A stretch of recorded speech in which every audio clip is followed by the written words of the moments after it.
हाँ तो good good evening दोस्तों। हम देखेंगे कि यहाँ पे जैसा कि ये हम प्रश्न लेकर आ जाए हैं बीपीएससी के लिए, और वैसे प्रश्न लेकर आए हैं जहाँ से जैसे कि सेम प्रश्न हमारे एग्ज़ाम में पूछे जाते हैं। प्रैक्टिस सेट तो हम लोग बहुत लगाते हुए, लेकिन क्या सारे प्रैक्टिस सेट का लेवल वैसा होता है जैसा कि प्रश्न एग्जाम में पूछे जाए? प्रश्न तो बहुत होते हैं, लेकिन हम वैसा प्रश्न लेके आए हैं जैसा ही प्रश्न एग्जाम के पीटी में पूछे जाते हैं। तो यहाँ पे हम आज भूगोल से शुरू करेंगे। भूगोल में हम 25-25 करके डेली प्रश्न किया करेंगे, और वैसे ही प्रश्न करेंगे जो सीधे एग्जाम में आ सके। और इससे क्या होगा कि इधर उधर के फालतू का चीज़ पढ़ने से भी आदमी बच पाएगा, और पता चलेगा अभ्यर्थियों को कि किस लेवल का प्रश्न आता है। तो हम बात को इधर उधर घुमाने से अच्छा है कि हम लोग सीधे काम की बात करते हैं, और हम लोग आते हैं सीधे प्रश्न पे। तो यहाँ पे हम देख रहे हैं कि प्रश्न नंबर 1 हमारा है कि निम्नलिखित में कौन सा कथन असत्य है। यहाँ पे हम ध्यान देंगे किस चीज़ का बात हो रहा है, कौन सा कथन असत्य है। तो यहाँ पे हमारे सामने 5 ऑप्शन है। कड़ी चट्टानों पर लगने वाले वनस्पति को लिथोफाइट कहा जाता है। नमकीन क्षेत्रों में पाई जाने वाली वनस्पति को हेलोफाइट कहा जाता है। शांति एवं टुंड्रा प्रधान क्षेत्रों में पाई जाने वाले वनस्पति को जेरोफाइट कहा जाता है। उष्णकटिबंधीय जलवायु वाली घास एवं वनस्पति ट्रोपोफाइट कहलाती है। उपयुक्त में से कोई नहीं, उपयुक्त में एक से अधिक। तो यहाँ पर हम देख रहे हैं कि कड़ी चट्टानों पर लगने वाले वनस्पति को लिथोफाइट कहा जाता है, तो नहीं कहा जाता है। असत्य यहाँ पे हमें बताना है। तो वनस्पति को लगने वाले कड़ी चट्टानों पर लगने वाले वनस्पति को लिथोफाइट ही कहा जाता है। तो ये तो हमारा सही हो गया। ऑप्शन बी है कि नमकीन क्षेत्रों में पाई जाने वाली वनस्पति को हेलोफाइट कहा जाता है, ये भी सही है। ऑप्शन सी है शीत एवं टुंड्रा प्रधान क्षेत्र में पाई जाने वाली वनस्पति को जेरोफाइट कहा जाता है, तो ये हमारा गलत है,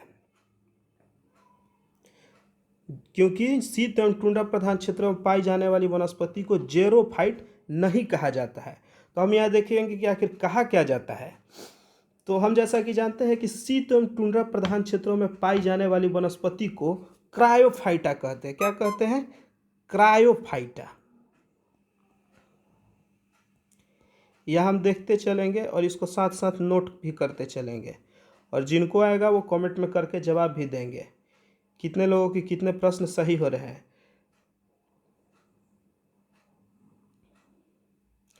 क्रायोफाइटा कहते हैं, किसको कहते हैं? शीत एवं टुंड्रा प्रधान क्षेत्र में पाई जाने वाली वनस्पति को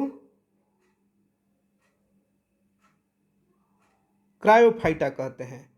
और यहाँ पे आगे में दिया है कि उष्णकटिबंधीय जलवायु वाली घास एवं वनस्पति ट्रोपोफाइट कहलाती है, तो ये भी सही है। गलत सिर्फ हमारा एक ये था।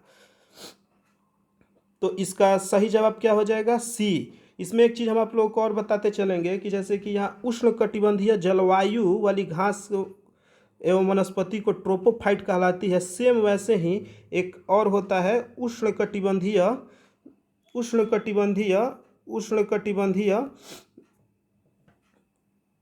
मरुस्थलीय। क्या होता है? मरुस्थलीय क्षेत्रों में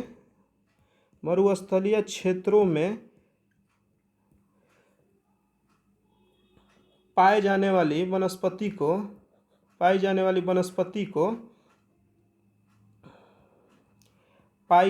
वनस्पति को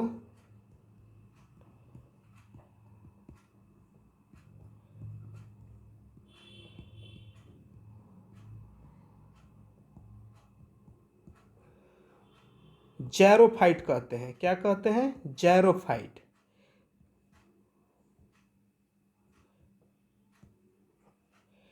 तो इस चीज को आप याद रखिएगा कि जब उष्णकटिबंधीय जलवायु वाली घास की बात होगी तो वहां पे कैसा वनस्पति पाया जाता है? ट्रोपोफाइट टाइप की। लेकिन जब उष्णकटिबंधीय मरुस्थल की बात होगी, किसकी बात होगी? मरुस्थल। मरुस्थल की बात होगी तो यहाँ पे पाई जाने वाली वनस्पति को जोरोफाइट कहते हैं। क्या कहते हैं? जोरोफाइट कहते हैं। तो यहाँ पे हमने देख लिया कि पहला क्वेश्चन का जो असत्य कथन है वो सी है, तो हमारा जवाब भी सी ही हो जाएगा।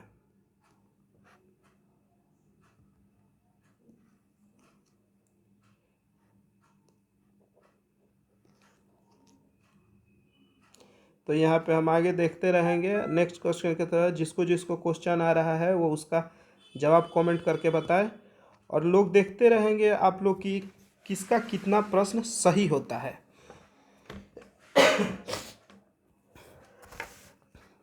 एक्चुअली सॉरी, तबीयत थोड़ा सा खराब हो गया है मेरा। कील नहर अवस्थित है, दूसरा प्रश्न हमारा है कि कील नहर अवस्थित है, तो हमें बताना है कि कील नहर अवस्थित है, कहाँ अवस्थित है। तो यहाँ पे ऑप्शन दिया है कैरेबियन सागर एवं प्रशांत सागर महासागर के मध्य, लाल सागर एवं भूमध्य सागर के मध्य, मैनचेस्टर व लिवरपूल के मध्य, उत्तरी सागर व बाल्टिक सागर के मध्य, उपयुक्त में से कोई नहीं या उपयुक्त में से एक से अधिक। तो सबसे पहले तो हमारा ऑप्शन है कि कैरेबियन सागर एवं प्रशांत महासागर के मध्य, तो कील नहर यहाँ उपस्थित नहीं है। कील नहर क्या है? यहाँ उपस्थित नहीं है। लाल सागर एवं भूसागर के मध्य, तो यहाँ भी भूमध्य सागर के मध्य नहीं उपस्थित है। तीसरा है मैनचेस्टर और लिवरपूल के मध्य, तो यहाँ भी हमारा कील नहर नहीं है। उत्तरी सागर और बाल्टिक सागर, तो यही हमारा सही जवाब हो जाएगा। तो कील नहर कहाँ उपस्थित है? उत्तरी सागर और बाल्टिक सागर। कहाँ है? बाल्टिक सागर के मध्य है। कहाँ है? बाल्टिक सागर के मध्य है। तो जो हमारा सही जवाब हो जाएगा वो कौन सा हो जाएगा? डी। सही जवाब हमारा डी हो जाएगा। लेकिन अब हम लोग आगे बढ़ने से पहले एक चीज़ जरूर और देखेंगे कि फिर कैरेबियन सागर एवं प्रशांत महासागर के मध्य क्या उपस्थित है। तो कैरेबियन सागर और प्रशांत महासागर के मध्य में पनामा नहर है। पनामा नहर, ये भी बहुत हमेशा इससे प्रश्न आ जाता है। पनामा नहर हमेशा चर्चा में रहता है, और एक पनामा कागज भी काफ़ी चक्कर में रहता है, चर्चा में रहता है। तो ये ध्यान रखेंगे। लाल सागर एवं भूमध्य सागर के मध्य कौन सा?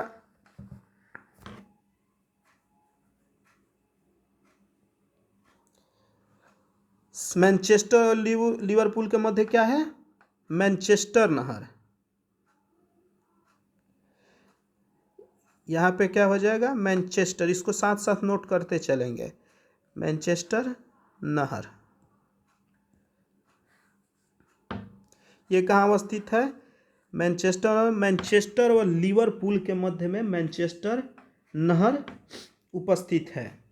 लाल सागर एवं भूमध्य सागर के, इसको हम मिटा देते हैं अगर आप लोगों ने लिख लिया हो तो। यहाँ पे हम देख रहे हैं कि लाल सागर एवं भूमध्य सागर के मध्य में कौन सा है? तो स्वेज नहर। स्वेज नहर से भी हमेशा प्रश्न आता है, इस चीज़ को हमेशा ध्यान में रखेंगे। स्वेज नहर ये कहाँ है? लाल सागर एवं भूमध्य सागर के मध्य। मैनचेस्टर का हमने बता दिया। मैनचेस्टर से जैसा कि नाम से ही पता चल रहा है, मैनचेस्टर और लिवरपूल के मध्य में मैनचेस्टर नहर ही है। उत्तरी सागर और बाल्टिक सागर में हमें पता चल गया कि हमारा कील नहर है। कैरेबियन सागर और प्रशांत महासागर में भी हमारा पता चल गया कि पनामा नहर है। तो इसका तो आंसर हमने बता दिया है कि डी होगा। चलिए अब हम लोग आगे बढ़ते हैं।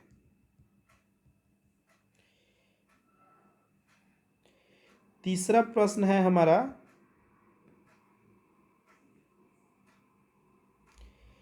प्रश्न आप लोगों को सही से दिखाई दे रहा है? तीसरा प्रश्न है हमारा कि कूट का चयन कर सही मिलान करना है। कूट का चयन कर सही मिलान करना है, तो ये मैचिंग वाला प्रश्न है।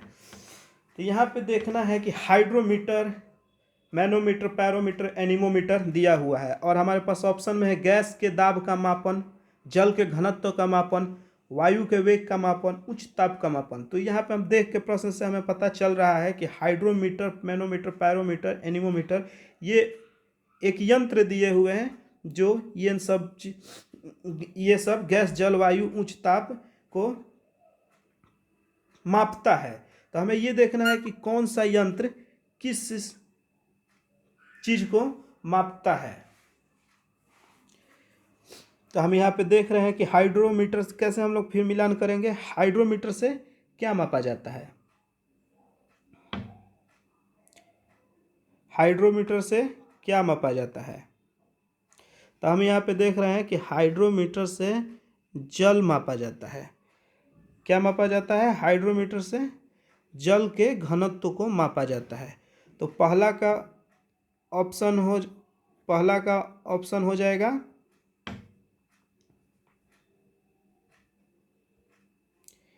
हम यहाँ देख रहे हैं कि पहला का ऑप्शन हो जाएगा बी।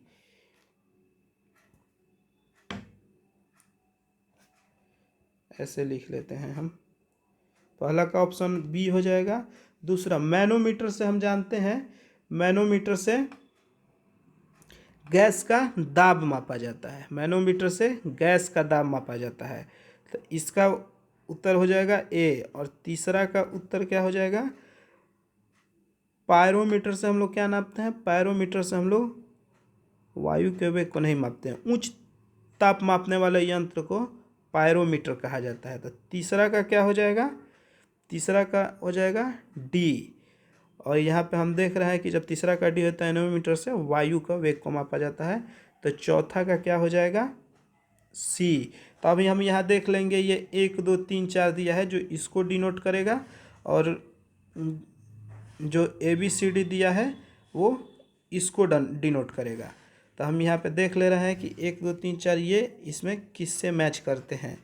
तो पहला का बी है, तो पहला का बी किस में है? तो पहला का बी इन दोनों में है। तो ये तो क्लियर होगा कि ये नहीं होगा। अब बचे कितने हमारे? अब हमारे पास बचे 3। तो अब हमें 3 देखना है कि पहला का बी तीनों में है, दूसरा का यहाँ पे ए दिया हुआ है, दूसरा का यहाँ पे ए दिया हुआ है। तो दूसरा का ए किस में है? 2 में सिर्फ है, बी और सी में। तो ये भी ख़त्म, ये भी ख़त्म। तो अब हमको 2 में देखना है। तीसरा का हमारे पास सही जवाब क्या है? डी। तो तीसरा का डी किस में है? सी में नहीं है, तो ये भी ख़त्म। यहाँ पे बी में सी दिया हुआ है, तो ये भी ख़त्म। तो तीसरा का डी और चौथा का सी। तो हमारा सही जवाब फिर क्या हो जाएगा? हमारा सही जवाब हो जाएगा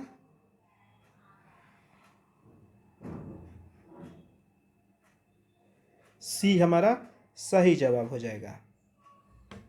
तो इस तरह से हम लोगों ने तीसरा प्रश्न का सही जवाब हमारा क्या हो जाएगा? सी हो जाएगा। अब हम इसमें आगे बढ़ेंगे, चौथे प्रश्न की तरफ। तो चौथे प्रश्न का क्या प्रश्न है? वनस्पतियों के समान ऊंचाई वाले स्थानों को मिलाने वाली रेखा क्या कहलाती है? प्रश्न यहाँ पे है कि वनस्पतियों के समान ऊंचाई वाले स्थान को मिलाने वाली रेखा क्या कहलाती है? आइसोफाइट, आइसोबाथ, आइसोथर्म, आइसोप्रोएक्ट। तो यहाँ पे हम देखेंगे कि सबसे पहले तो हमें ये जानना होगा कि आइसोफाइट क्या कहलाता है, आइसोबाथ क्या कहलाता है, आइसोथर्म क्या कहलाता है, आइसोप्रोएक्ट क्या कहलाता है। जब ये हम जानेंगे तभी हम इसमें से निकाल पाएंगे कि वनस्पतियों के समान ऊंचाई वाले स्थान को मिलाने वाली रेखा क्या कहलाती है। तो हम सबसे पहले आपको बताते हैं आइसोफाइट क्या कहलाता है। तो आइसोफाइट वनस्पतियों के समान ऊंचाई वाले स्थान को मिलाने वाली रेखा को ही आइसोफाइट कहलाता है, जो कि हमसे प्रश्न में भी पूछ रहा है कि वनस्पतियों के समान ऊंचाई वाले स्थान को मिलाने वाली रेखा क्या कहलाती है। तो इसका सही जवाब हमें शुरू में ही मिल गया, पहला ऑप्शन ही हो गया आइसोफाइट। लेकिन हम सिर्फ यही नहीं छोड़ देंगे, यहाँ पे हम आगे भी देखेंगे कि फिर आइसोबाथ क्या कहलाता है। तो जैसा कि यहाँ पे हमें नाम से ही पता चल रहा है आइसोबाथ। तो बाथ हम लोग कहाँ करते हैं? पानी से करते हैं। पानी कहाँ रहता है? समुद्र में रहता है। तो यहाँ पे हम आपको एक क्लू के लिए बता दे रहे हैं कि समुद्र के अंदर समान गहराई वाले स्थान को मिलाने वाली रेखा को आइसोबाथ कहलाता है। आइसोबाथ किसको कहते हैं? समुद्र के अंदर। कहाँ? समुद्र के अंदर समान ऊंचाई यहाँ ऊंचाई नहीं होगा, यहाँ गहराई होगा। समान गहराई, यहाँ गहराई होगा। समान गहराई वाली मिलाने वाले स्थान को आइसोबाथ कहते हैं। तो आइसोथर्म फिर क्या कहते हैं? जैसे कि हमें नाम से ही पता चल रहा है कि आइसोथर्म का मतलब थर्म किसके लिए प्रयोग किया जाता है? थर्म मतलब टेम्परेचर, ताप के लिए थर्म का प्रयोग किया जाता है। तो हम यहाँ पे देख सकते हैं, इसको हम मिटा देते हैं।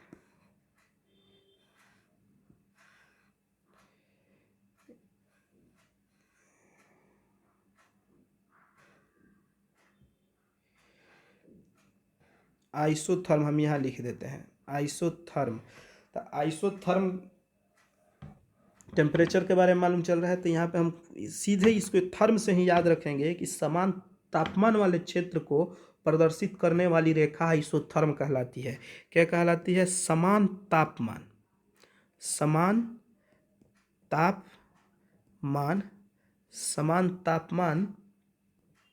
वाले क्षेत्र को, किसको? समान तापमान वाले क्षेत्र को प्रदर्शित करने वाले रेखा को आइसोथर्म कहते हैं। अब हमारे पास अंतिम क्या बच गया? आइसोप्रैक्ट। तो आइसोप्रैक्ट क्या कहते हैं? ये इसको मानव जनसंख्या के समान वितरण वाले स्थान को दर्शाने वाली रेखा को आइसोप्रैक्ट कहते हैं। ये हमारा एक तरह से इकोनॉमिक्स में भी ये शब्द हमको हमेशा मिलेगा, और ज्योग्राफी में जनसंख्या वाले चैप्टर में ये हम लोगों को मिलेगा। तो यहाँ पे हम देखेंगे कि आइसोप्रैक्ट किसको कहते हैं? मानव जनसंख्या के समान वितरण। किसको? इसको हम देखेंगे कि मानव जनसंख्या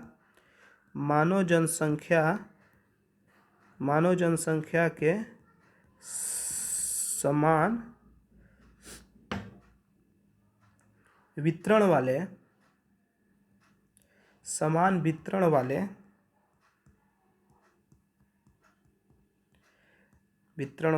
स्थान को हम लोग क्या कहेंगे? आइसोप्रैक्ट कहेंगे, आइसोप्रैक्ट।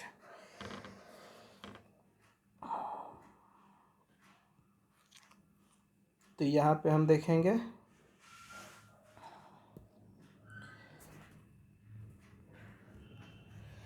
तो हमने देखा यहाँ पे कि इसका हमारे वनस्पतियों के समान ऊंचाई वाले स्थान को मिलाने वाली रेखा क्या कहलाती है? आइसोफाइट कहलाती है, आइसोफाइट कहलाती है। यहाँ पे देखिए, जैसा कि जो भी हम लोग प्रश्न पढ़ रहे हैं, सेम ऐसे ही हमारे प्रश्न यूपीएससी, बीपीएससी और यूपी पीसीएस, खास करके पीसीएस के एग्जामों में ऐसे ही प्रश्न आते हैं।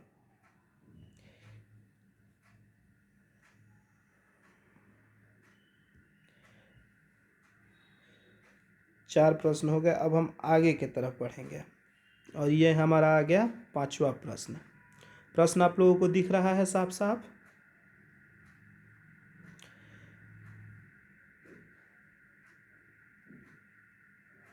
देखिए, नया नया पढ़ाने का मैं कोशिश कर रहा हूँ। मैं भी आप ही लोगों की तरह एक विद्यार्थी ही हूँ। तो अगर कोई गलती हो जाए तो उसको कमेंट में बताइएगा और प्रोत्साहित करिएगा। 5वां प्रश्न है, वहांगा नुई नदी, जिसे कि जीवित मानव का दर्जा प्राप्त है, किस देश में प्रवाहित होने वाली नदी है?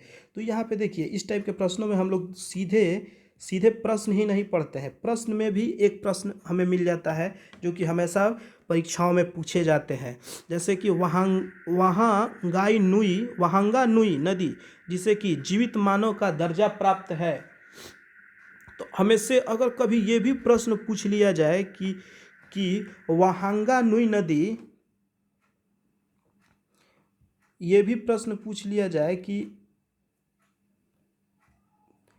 जीवित मानव का दर्जा किस नदी को प्राप्त है, तो यहाँ पे हम देख रहे हैं कि एक क्वेश्चन ही दिया है, इसमें एक हमको क्लू भी मिल गया कि, और एक हमें प्रश्न भी मिल गया कि वहांगा नुई नदी जिसे कि मानव, जीवित मानव का दर्जा प्राप्त है। तो यहाँ पे हम देख पा रहे हैं कि अगर आगे कभी हमसे ये प्रश्न पूछे कि जीवित मानव का दर्जा किस नदी को प्राप्त है, तो ये भी हम लोग याद रखेंगे कि वहांगा नुई नदी को जीवित मानव का दर्जा प्राप्त है। देखिए पढ़ने का तरीका यही होता है कि जो प्रश्न है उसमें भी प्रश्न छुपे रहते हैं, और प्रश्न कहीं अलग से नहीं आते हैं, इन्हीं प्रश्नों में से आते हैं और इन्हीं किताबों में से आते हैं जो चीज़ हम लोग छोड़ के निकल जाते हैं। वैसे प्रश्न तो सभी पढ़ते हैं कि जो कि सामान्य प्रश्न होता है, कोई भी अगर 4 लाइन पढ़ने पे उससे पता चल जाता है कि उसमें मेन प्रश्न क्या है, मेन बात कहना क्या चाह रहा है। लेकिन आजकल सीधे मेन से प्रश्न नहीं आते हैं, वैसे चीज़ आते हैं जिसको हम लोग जल्दीबाजी में पढ़ने में छोड़ के निकल जाते हैं। तो यहाँ हमारे पास प्रश्न है, खैर हम लोग अपने प्रश्न की तरफ बढ़ेंगे कि वहांगा नुई नदी जिसे कि जीवित मानव का दर्जा प्राप्त है किस देश में प्रवाहित होने वाली नदी है, किस देश में प्रवाहित होने वाली नदी है। तो इसका जो सही जवाब हो जाएगा, इसका सही जवाब हमारे पास ऑप्शन क्या है, दक्षिण कोरिया, दक्षिण कोरिया, दक्षिण अफ्रीका, चीन, न्यूजीलैंड, उपयुक्त में से कोई नहीं। तो यहाँ पे हम देखेंगे कि वहांगा नुई नदी, सबसे पहले तो या तो हम ऐसे ध्यान रखेंगे कि वहांगा नुई नदी है कहाँ, तो वहांगा नुई नदी कहाँ है, न्यूजीलैंड में है। कहाँ है, वहांगा नुई नदी न्यूजीलैंड में है। तो अब इसके बारे में हम थोड़ा सा वहांगा नुई नदी के बारे में, उसके बारे में थोड़ा सा हम लोग जानकारी लेंगे कि आखिर वहांगा नुई नदी है क्या। तो वहांगा नुई नदी न्यूजीलैंड में है, तो न्यूजीलैंड में कहाँ स्थित है, तो न्यूजीलैंड में यह प्रशांत महासागर में स्थित है। कहाँ स्थित है, यह प्रशांत महासागर में स्थित है। न्यूजीलैंड में यह प्रशांत महासागर में स्थित है। न्यूजीलैंड में वहांगा नुई नदी कहाँ स्थित है, प्रशांत महासागर में स्थित है, जिसे कि जीवित मानव का दर्जा प्राप्त है। भौगोलिक दशाओं के आधार पर दक्षिण का ब्रिटेन कहलाता है।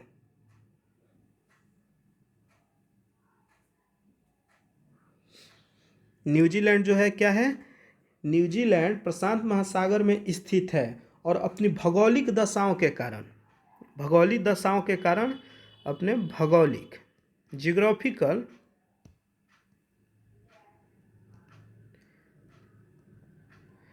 भौगोलिक दशाओं के कारण न्यूजीलैंड को ही, यहाँ पे देखिए एक और हम लोगों को प्रश्न का जवाब भी मिल गया और एक अलग प्रश्न भी मिल गया कि दक्षिण का ब्रिटेन, दक्षिण का ब्रिटेन, दक्षिण का ब्रिटेन। तो अगर आगे से अगर ये प्रश्न आएगा कि दक्षिण का ब्रिटेन किसे कहा जाता है, तो आप लोग हमेशा ध्यान रखिएगा दक्षिण का ब्रिटेन न्यूजीलैंड को कहा जाता है। किसको कहा जाता है, दक्षिण का ब्रिटेन न्यूजीलैंड को कहा जाता है। न्यूजीलैंड में ही प्रवाहित होने वाली नदी वहांगा नुई नदी को जीवित मानव का दर्जा प्राप्त है। तो न्यूजीलैंड में प्रशांत महासागर और प्रशांत महासागर की भौगोलिक दशाओं के कारण न्यूजीलैंड कहाँ स्थित है, प्रशांत महासागर में स्थित है, और प्रशांत महासागर में स्थित होने के कारण और न्यूजीलैंड के भौगोलिक स्थिति दशाओं के कारण इसे दक्षिण का ब्रिटेन भी कहा जाता है। न्यूजीलैंड में ही प्रवाहित होने वाली नदी वहांगाई नदी को जीवित मानव का दर्जा प्राप्त है, और इसी नदी के, ये वहांगा नुई नदी के, यहाँ पे हम लोग देखेंगे किनारे बसने वाली एक जनजाति है। वहांगा नुई नदी के किनारे बसने वाली एक जनजाति है जिसे हम माओरी जनजाति कहते हैं। कौन सी जनजाति कहते हैं, थोड़ा सा समय हमें लग रहा है, हमने नया नया पढ़ाना शुरू किया है, पढ़ाना क्या खुद पढ़ना शुरू किया है, तो थोड़ा सा वो उस टाइप से प्रोफेशनल अभी नहीं हुए हैं। तो यहाँ पे वहांगई नदी के किनारे माओरी जनजाति निवास करती है। तो एक ही प्रश्न में हम यहाँ पे सीधे सीधे देखेंगे कि एक प्रश्न में हमें कितना जवाब मिलता है और कितने टाइप के प्रश्न मिलते हैं। तो अब हम लोग ये देखेंगे कि कितने टाइप के हम लोग को यहाँ प्रश्न मिले। तो पहला प्रश्न तो ये पूछ ही रहा है कि वहांगा नुई नदी जिसे कि जीवित मानव का दर्जा प्राप्त है किस देश में प्रवाहित होने वाली नदी है। तो किस देश में प्रवाहित होने वाली नदी है? न्यूजीलैंड में। तो हम यहाँ पे एक चीज़ ध्यान रख लेंगे कि न्यूजीलैंड कहाँ स्थित है? तो न्यूजीलैंड प्रशांत महासागर में स्थित है। कहाँ स्थित है? न्यूजीलैंड प्रशांत महासागर में स्थित है। और अपनी भौगोलिक दशाओं के कारण ही न्यूजीलैंड को दक्षिण का ब्रिटेन कहा जाता है। भौगोलिक दशाओं के कारण न्यूजीलैंड को दक्षिण का ब्रिटेन कहा जाता है।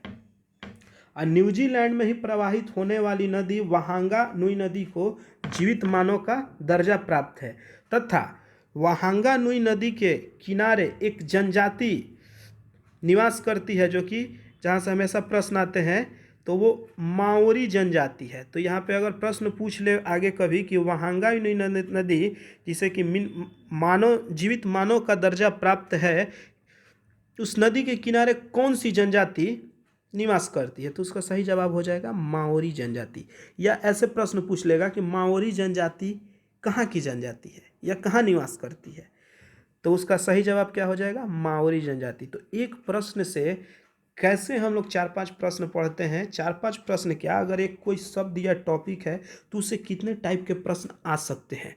पढ़ने का तरीका यही मेरे हिसाब से होना चाहिए कि अगर कोई टॉपिक पढ़ते हैं तो उससे कितने टाइप के प्रश्न पूछे जा सकते हैं। प्रश्न कोई अलग से नहीं पूछे जाते हैं, प्रश्न वहीं पूछे जाते हैं जो कि हमारे पास कंटेंट उपलब्ध होते हैं। हमें बस देखना ये रहता है कि अगर हम कोई चीज़ पढ़ रहे हैं कि बुध का अगर हम जन्म पढ़ रहे हैं तो सिर्फ बुध का जन्म ही नहीं पढ़ रहे हैं, बुध के जन्म पढ़ें तो जन्म से लेकर मृत्यु तक के बीच सारी घटनाओं को पढ़ें।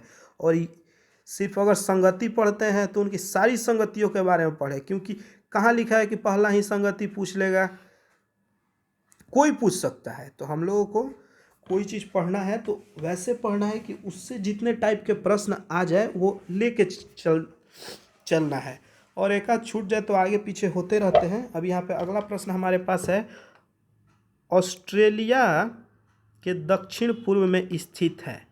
ये देखिए सीधे मैप के सवाल है। ये सब एटलस पढ़ने से हम लोगों को ध्यान में समझ में रहेगा। हमेशा नक्शा को आगे लगा के रखिए और एटलस को हमेशा बीच बीच में खाली टाइम में कम से कम उसको देखते रहे। अगर ऐसे भी लेटे हैं तो एटलस को देखते रहें। ऑस्ट्रेलिया के दक्षिण पूर्व में स्थित है। तो यहाँ पे हमारे पास सागर दिए हुए हैं और पूछ रहा है कि ऑस्ट्रेलिया के दक्षिण पूर्व में स्थित है। तो हम लोग पहले देखेंगे ऑप्शन को कैसे। हम लोग पहले ऑस्ट्रेलिया के भौगोलिक दशा के बारे में थोड़ा सा समझते हैं। तो ऑस्ट्रेलिया महाद्वीप का विस्तार पूर्णतः दक्षिणी गोलार्ध में हुआ है। ऑस्ट्रेलिया महाद्वीप है, क्या है? महाद्वीप है। ऑस्ट्रेलिया महाद्वीप का विस्तार, ऑस्ट्रेलिया महाद्वीप का विस्तार कहाँ हुआ है? पूर्णतः दक्षिणी गोलार्ध में है। पूर्णतः कितना? पूर्णतः दक्षिण गोलार्ध में है। पूर्णतः दक्षिण गोलार्ध में ऑस्ट्रेलिया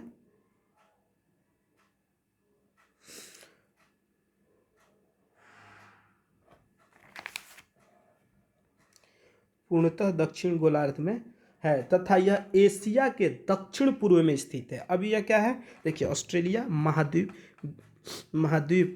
का विस्तार पूर्णतः दक्षिणी गोलार्ध में स्थित है। अब इसके आगे हम लोग देखेंगे कि तो ये एशिया से कहाँ है? तो यह एशिया के दक्षिण पूर्व में स्थित है। एशिया के यह दक्षिण पूर्व में स्थित है, दक्षिण पूर्व में स्थित है। ऑस्ट्रेलिया, प्रश्न यहाँ पे पूछ रहा है ऑस्ट्रेलिया के दक्षिण पूर्व में स्थित है, माने ऑस्ट्रेलिया के दक्षिण पूर्व में क्या स्थित है इन 4 ऑप्शनों में से। तो यहाँ पे हम देख रहे हैं कि सबसे पहले थोड़ा सा जब भौगोलिक स्थिति के बारे में प्रश्न पूछा जा रहा था, ऑस्ट्रेलिया की ही पहले भौगोलिक स्थिति देखते हैं। तो अगर महाद्वीप के हिसाब से अगर उसको ग्लोब के हिसाब से देखें तो पृथ्वी पे वो दक्षिणी ऑस्ट्रेलिया महाद्वीप का विस्तार दक्षिणी गोलार्ध में है। कहाँ है? दक्षिणी गोलार्ध में है।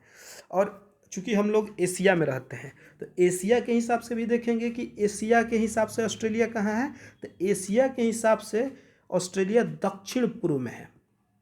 एशिया जहाँ है पूरे एशिया के दक्षिण पूर्व में ऑस्ट्रेलिया महाद्वीप विस्तृत है। और ऑस्ट्रेलिया के उत्तर पूर्व में ग्रेट बैरियर रीफ, ऑस्ट्रेलिया के उत्तर पूर्व में ग्रेट बैरियर रीफ और कोरल सागर है। ऑस्ट्रेलिया के उत्तर पूर्व में, यहाँ पे हम इसको अब हम लोग मिटा देंगे, अब देखते चलेंगे। तो यहाँ पे ऑप्शन में क्या पता चल रहा है कि कोरल सागर और ग्रेट बैरियर रीफ। तो ये क्या है? ये ऑस्ट्रेलिया के उत्तर पूर्व में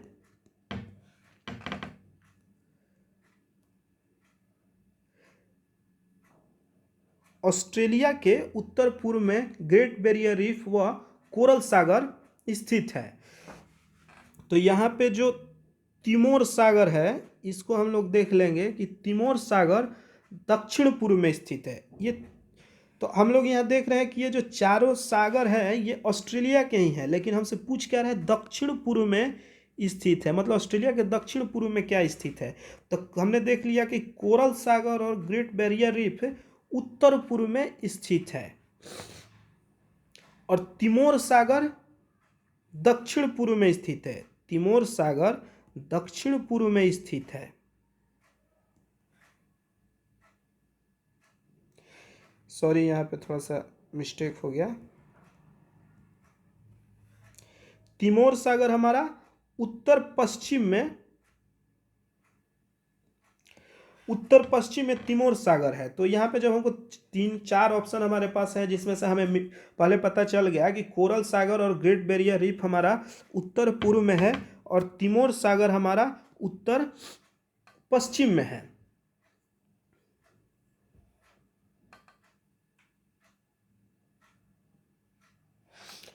तो यहाँ पे हमें सीधे पता चल रहा है कि फिर तस्मान सागर ही उत्तर होना चाहिए। और तस्मान सागर कहाँ है? दक्षिण पूर्व में स्थित है। तस्मान सागर हमारा कहाँ स्थित है? दक्षिण पूर्व में स्थित है। तो हम लोग एक बार इसको साफ से समझ लेते हैं।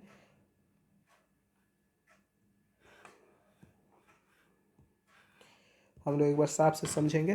तो कोरल सागर हमारा कहाँ स्थित? ऑस्ट्रेलिया महाद्वीप का विस्तार पूर्णतः दक्षिणी गोलार्ध में हुआ है। दक्षिणी गोलार्ध में हुआ है तथा यह एशिया के हिसाब से यह दक्षिण पूर्व में स्थित है। एशिया के हिसाब से यह दक्षिण पूर्व में स्थित है। ऑस्ट्रेलिया के उत्तर पूर्व में ये कोरल सागर और ग्रेट बैरियर रीफ उत्तर पूर्व में, ऑस्ट्रेलिया के उत्तर पूर्व में, तो ये तो उत्तर होगा ही नहीं। कोरल सागर और ग्रेट बैरियर रीफ ऑस्ट्रेलिया के उत्तर पूर्व में है। और तिमोर सागर कहाँ है? उत्तर पश्चिम। तिमोर सागर कहाँ है? उत्तर पश्चिम में है। और तस्मान सागर हमारा कहाँ है? दक्षिण पूर्व में तस्मान सागर है, जो कि यही हमारा सही जवाब है। प्रश्न में भी है पूछा, तो हमें सिर्फ यहाँ पे यही नहीं याद कर लेंगे कि दक्षिण पूर्व में तस्मान सागर है, उसके साथ साथ हम इन चारों को भी याद कर लेंगे कि हो सकता है अगले बार ऑस्ट्रेलिया के दक्षिण पूर्व में नहीं पूछकर ऑस्ट्रेलिया के उत्तर पश्चिम में पूछ दे, उत्तर पूर्व में पूछ दे कि ऑस्ट्रेलिया एशिया के हिसाब से कहाँ स्थित है, तो ऑस्ट्रेलिया के एशिया के हिसाब से दक्षिण पूर्व में स्थित है। तो इस तरह से छठा प्रश्न भी हम लोगों ने कर लिया और इसका सही जवाब क्या हो गया? तस्मान सागर। ऑस्ट्रेलिया के दक्षिण पूर्व में स्थित है तस्मान सागर। सॉरी, ऑस्ट्रेलिया के। अब यहाँ हम देखेंगे 7 नंबर प्रश्न। 49 डिग्री अक्षांशीय रेखा निर्धारित करती है।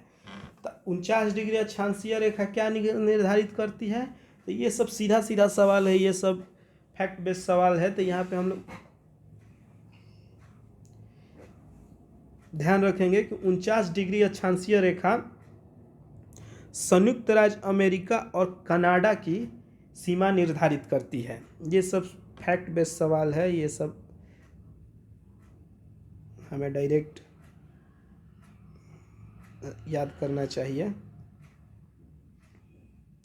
तो यहाँ पे इसका सही जवाब क्या हो जाएगा? 49 डिग्री अक्षांशीय रेखा संयुक्त राज्य अमेरिका व कनाडा की सीमा को निर्धारित करती है। प्रश्न अगर कोई पूछ दे कि संयुक्त राज्य अमेरिका व कनाडा की सीमा को क्या निर्धारित करती है, तो 49 डिग्री अक्षांशीय रेखा, क्या अक्षांशीय रेखा निर्धारित करती है। 49 डिग्री अक्षांशीय रेखा क्या निर्धारित करती है? संयुक्त राज्य अमेरिका व कनाडा को निर्धारित करती है। अब हम लोग आगे बढ़ेंगे। अगला हमारा प्रश्न है, पृथ्वी की आंतरिक संरचना में घनत्व का निर्धारण कौन सी भूकंपीय तरंगे करती है? अगला हमारा प्रश्न है कि पृथ्वी की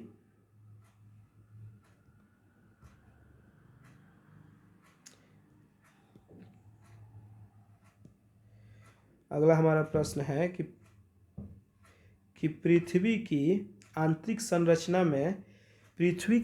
संरचना में घनत्व का निर्धारण कौन सी भूकंपीय तरंगे करती है? तो यहाँ पे हम लोग देखेंगे कि पृथ्वी की आंतरिक संरचना में घनत्व का निर्धारण, किस चीज़ का निर्धारण? घनत्व का निर्धारण कौन सी भूकंपीय तरंगे करती है। तो इसके बारे में थोड़ा सा हम लोग भूकंप के बारे में समझते हैं कि जब पृथ्वी पर भूकंप की उत्पत्ति होती है तो क्या होता है? भूकंपीय तरंगे की अपनी सीमा होती है। जब पृथ्वी पर भूकंप होता है, भूकंप एक जगह होता है, मान लीजिए यहाँ हुआ, भूकंप का झटका बहुत जगह ऐसे अनुभव किया जाता है। तो केंद्रक तो एक होता है, लेकिन जहाँ जहाँ झटका महसूस किया जाता है तो हम लोग क्या देखते हैं कि वो वेव के फॉर्म होता है। तो वो झटका किस फॉर्म में ट्रेवल करता है? वेव के फॉर्म में ट्रेवल करता है। तो वही पूछ रहा है कि पृथ्वी के आंतरिक संरचना में घनत्व का निर्धारण कौन सी भूकंपीय तरंगे करती है?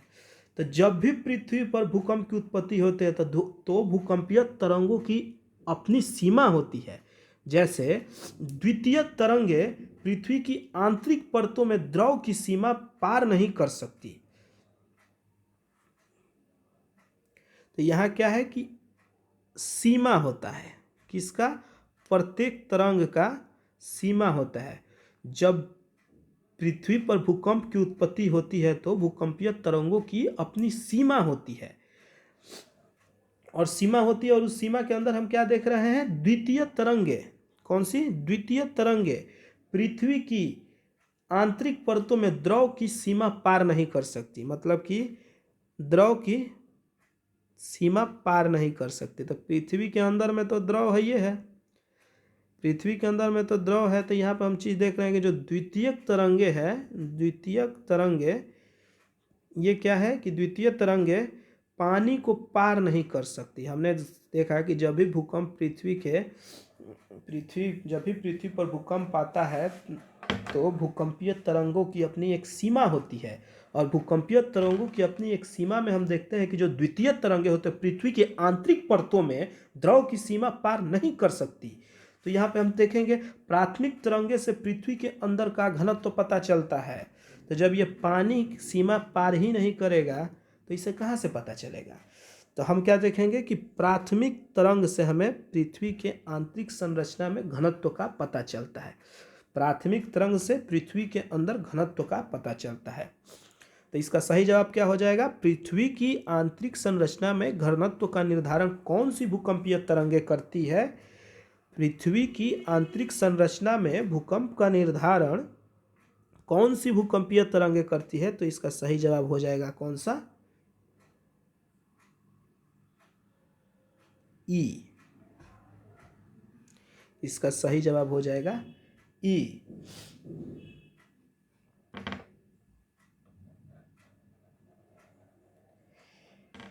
क्योंकि जब यहाँ पे देख रहे हैं कि द्वितीयक तरंगे जो है पृथ्वी के आंतरिक परतों में द्रव की सीमा पार नहीं करती और प्राथमिक तरंग से पृथ्वी के अंदर का घनत्व का पता चलता है। तो इसका ऑप्शन क्या हो जाएगा? सही जवाब ई हो जाएगा,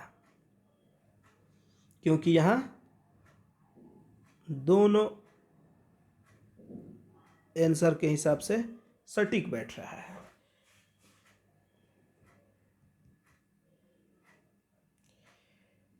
अगला प्रश्न की तरफ हम लोग बढ़ेंगे।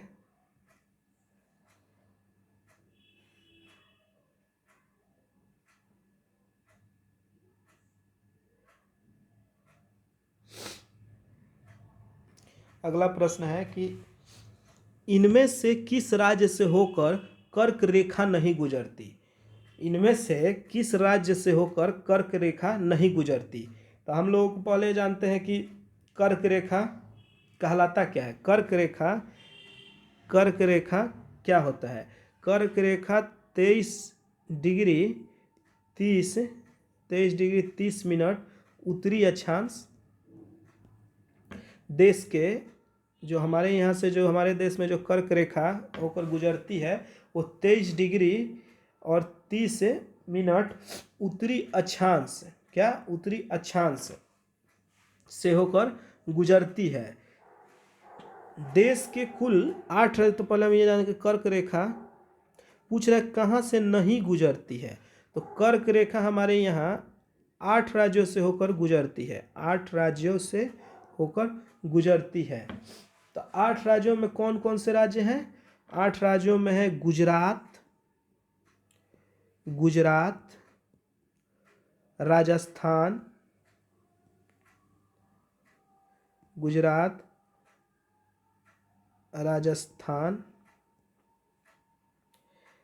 उसके बाद है मध्य प्रदेश, एमपी है मध्य प्रदेश, छत्तीसगढ़ है, सीजी छत्तीसगढ़, शॉर्ट फॉर्म में लिख देते हैं, वैसे ही याद किया जाता है छत्तीसगढ़। हिंदी पे ध्यान नहीं दीजिएगा लोग। छत्तीसगढ़, हिंदी बहुत अशुद्ध होगा।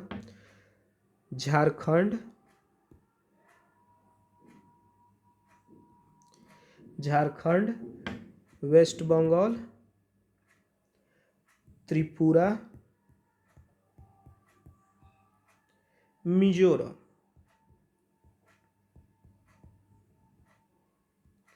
हमने देखा कि हमसे प्रश्न पूछा गया कि इनमें से किस राज्य से होकर कर्क रेखा नहीं गुजरती है। प्रश्न में क्या है? नहीं गुजरती। ये नहीं पूछ रहा है कि गुजरती है, प्रश्न में पूछ रहा है कि नहीं गुजरती है। तो नहीं में हम लोग सबसे पहले जानेंगे कर्क रेखा होता क्या है। तो 23 डिग्री 30 मिनट उत्तरी अक्षांश से होकर रेखा गुजरती है हमारे यहाँ भारत में, जो कि कर्क रेखा कहलाती है। तो कर्क रेखा 8 राज्यों से होकर गुजरती है। 8 राज्यों में हमारे पास है गुजरात, राजस्थान, मध्य प्रदेश, छत्तीसगढ़, झारखंड, पश्चिम बंगाल, त्रिपुरा, मिजोरम। तो इन 8 राज्यों से होकर गुजरती है। तो प्रश्न हमारे पास ऑप्शन में क्या दिया है? मिजोरम। तो मिजोरम से होकर गुजरती है, त्रिपुरा से भी होकर गुजरती है।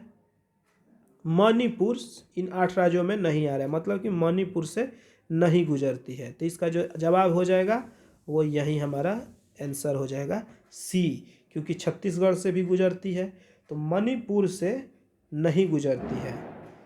तो हमारा सही जवाब क्या हो जाएगा?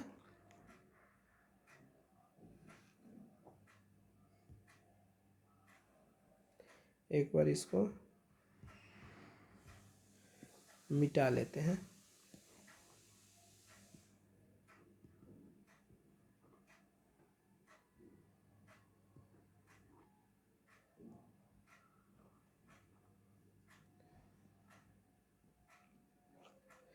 एक बार मिटा लेंगे, और जिसको आप लोगों को ये देखते चलना है कि कितना सवाल का आप लोगों ने जवाब दिया, क्योंकि सेम ऐसे ही प्रश्न आते हैं।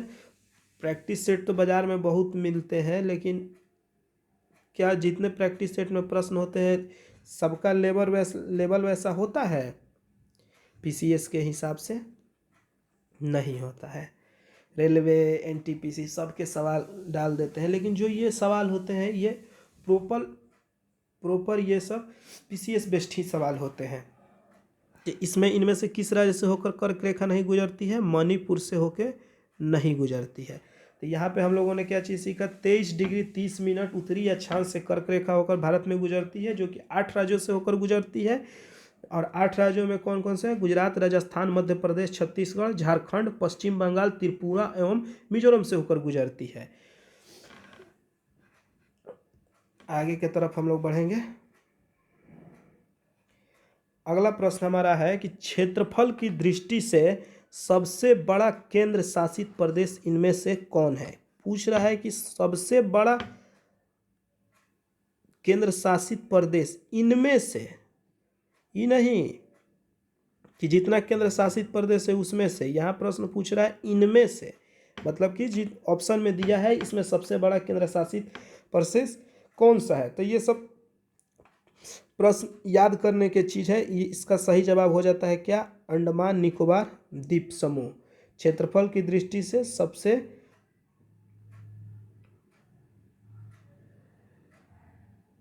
बड़ा केंद्र शासित प्रदेश कौन सा हो जाएगा? अंडमान निकोबार द्वीप समूह। तथा यहीं पे हम लोग याद कर लेंगे, जब सबसे बड़ा केंद्र शासित प्रदेश में भी यही होता है, सबसे बड़ा केंद्र शासित प्रदेश। तो सबसे छोटा केंद्र शासित प्रदेश कौन सा हो जाएगा? सबसे छोटा क्षेत्रफल की दृष्टि से सबसे छोटा केंद्र शासित प्रदेश अकॉर्डिंग टू एरिया तो कौन सा हो जाएगा? लक्षद्वीप। लक्षद्वीप सबसे छोटा क्षेत्रफल की दृष्टि से केंद्र शासित प्रदेश हो जाता है। तो केंद्र शासित प्रदेश, तो यहीं पे एक चीज़ हम लोग याद रखेंगे, तो क्षेत्रफल की दृष्टि से सबसे बड़ा जो राज्य हो जाता है, राज्य के बारे में अगर हम देखें तो क्षेत्रफल की दृष्टि से सबसे बड़ा, ये तो सब कोई याद होगा, लेकिन फिर भी क्वेश्चन है तो मैं बताते चल रहा हूँ कि राज्य के बारे को अगर देखा जाए क्षेत्रफल की दृष्टि से तो सबसे बड़ा राज्य राजस्थान हो जाता है। और क्षेत्रफल की दृष्टि से सबसे छोटा राज्य गोवा हो जाता है। क्या हो जाता है? गोवा हो जाता है। सबसे छोटा राज्य गोवा हो जाता है। यहाँ पे हमने क्या था, क्षेत्रफल की दृष्टि से सबसे बड़ा केंद्र शासित प्रदेश इनमें से कौन है? तो इनमें सबसे बड़ा प्रदेश कौन सा है? अंडमान निकोबार द्वीप समूह। और ये ही होता भी है, देश में भी केंद्र शासित प्रदेशों में सबसे बड़ा केंद्र शासित प्रदेश अंडमान निकोबार द्वीप समूह ही है। जबकि सबसे छोटा केंद्र शासित प्रदेश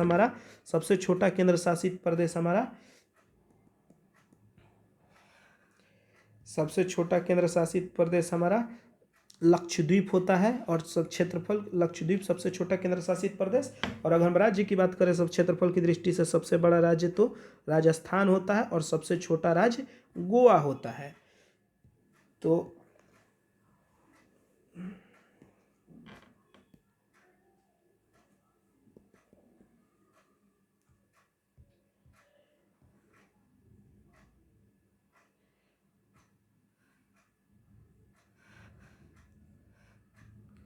यहाँ पे हमने देखा 10 प्रश्नों का हमने हल कर लिया है।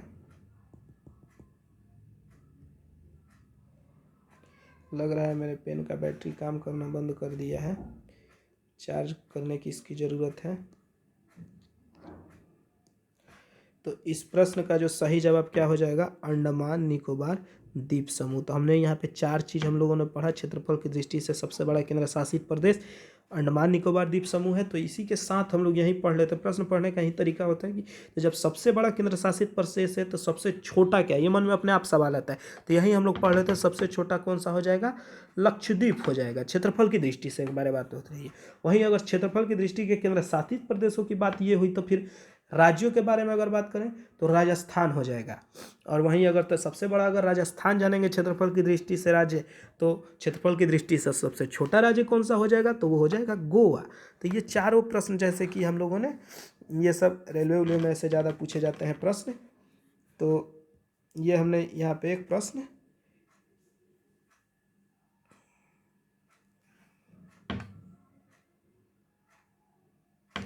वीडियो काफ़ी लंबा हो गया है तो हम लोग यहीं पे करेंगे। 10 प्रश्न हम लोगों ने हल कर लिया। 11 अगला प्रश्न हम लोग नेक्स्ट वीडियो में लेकर आएंगे। और मैं आपको बता दूं कि आज हमने भूगोल का शुरू किया है। तो ऐसे 150 प्रश्न 10-10 प्रश्न करके 150 प्रश्न की हम लोग सीरीज बनाएंगे। और उसमें भूगोल के वैसे वैसे प्रश्नों को डालेंगे जो सीधे पीसीएससी एग्जाम में आएंगे। और उसके साथ ही हम लोग science, history, Bihar special, polity, सारे सब्जेक्ट के हम लोग अलग अलग से 150-150, 200 प्रश्न ऐसे करेंगे जो जिसमें से सीधे कुछ ना कुछ प्रश्न एग्जाम में आने निश्चित ही है। थोड़ा सा जो अगर गलती हुआ होगा तो थोड़ा सा आप लोग, हम भी अभी नया नया ही शुरू किए हैं चैनल, तो थोड़ा सा प्यार बढ़ाइएगा लोग। और आप ही के तरह हम भी एक पढ़ने वाले ही लड़के हैं, कोई बहुत बड़े हम भी स्टूडेंट नहीं हैं। बस वही है कि क्वेश्चन थोड़ा सा हमें अच्छा लगा तो आप लोगों के बीच में रख दिया, तो इस हिसाब से आप लोगों को भी जानकारी हो गई। क्योंकि बहुत सारा मटेरियल होता है कि जो दूर दूर हमारे भाई लोग पढ़ रहे हैं उन लोगों के पास नहीं पहुंचता है, तो यहाँ पे कुछ अच्छे मटेरियल मिल जाते हैं। तो हमने सोचा कि हमें प्रश्न का लेवल अच्छा लगा, तो सोचा कि क्यों ना सारे मित्रों को बताया जाए, तो मैंने इस पे एक वीडियो बना दिया। तो आगे भी मैं ऐसे प्रश्नों को लेकर आता रहूँगा। तो प्लीज़ कृपया प्यार अपना बढ़ाइए और चैनल को लाइक सब्सक्राइब करिए। अगर आपको अच्छा लगे तो लाइक सब्सक्राइब करिए, और अगर नहीं भी अच्छा लगे तो फिर भी करिए, क्योंकि आपके प्रोत्साहन से ही अच्छा होगा। ये पहला वीडियो था मेरा। ठीक है, धन्यवाद।